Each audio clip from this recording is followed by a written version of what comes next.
My name is Taylor Flanagan, and I am Mina in Different Stages Dracula.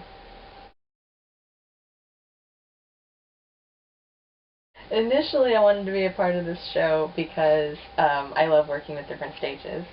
And then I read the script, and I was very excited about the show all of a sudden, which surprised me because it's not really my cup of tea, the whole horror genre.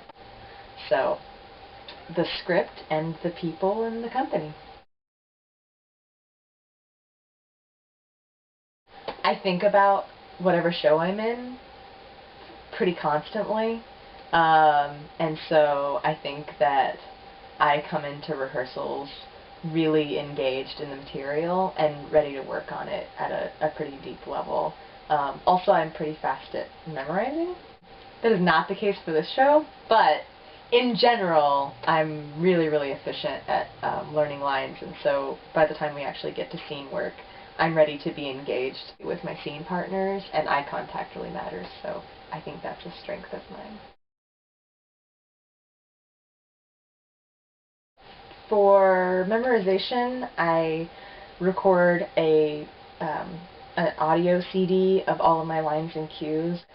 And then, yeah, I think about the show all the time. I try and, daydream in character sometimes. I try to get into their head a lot when I'm by myself, because, I don't want to really interact with people outside of rehearsal in character. I feel kind of weird doing that. But alone, especially in the car, I'll totally try and be in character. For one, it's fun. That's part of why I do theater, is to get to be somebody else for a little bit. And then, two, I think it helps get me in the mindset for rehearsals and performances.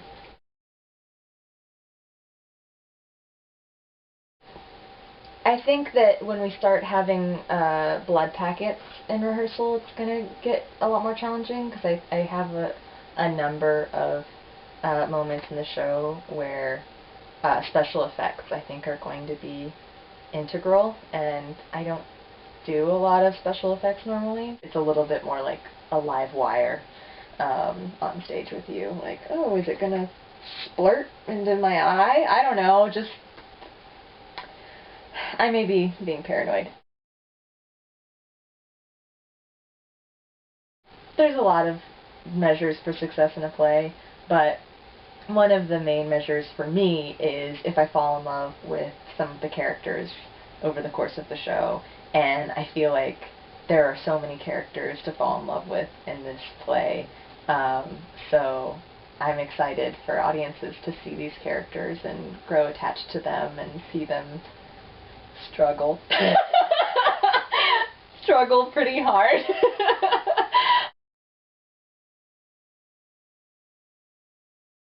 I don't know. I guess no, we would get along. We're both kind of nerdy, and we're both silly romantics, and we both ended up with our high school sweethearts essentially.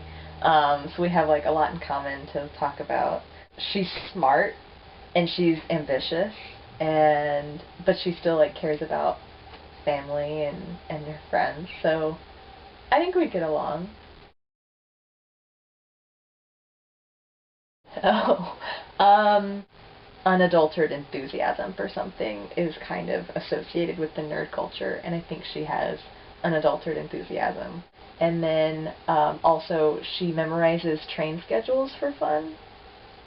That's kind of nerdy. like, she's really excited about learning how to write and read in shorthand. Kind of nerdy, but great. I love her.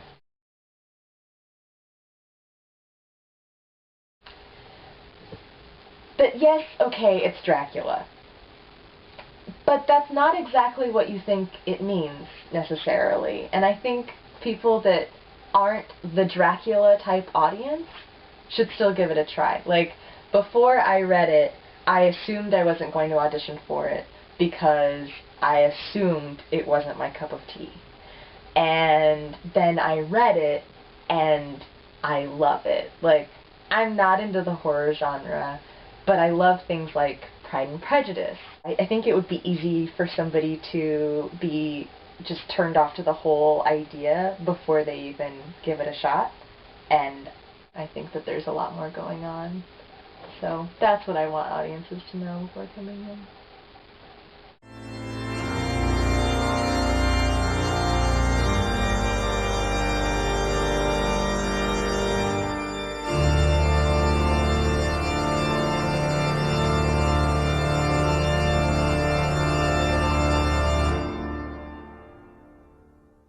I usually, ow, ow,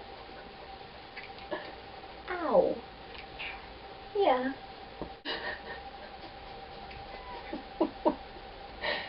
Get your booty down. Get your booty down. I forgot to mention that one of the things that I do to prepare for a role is that I run lines with my husband.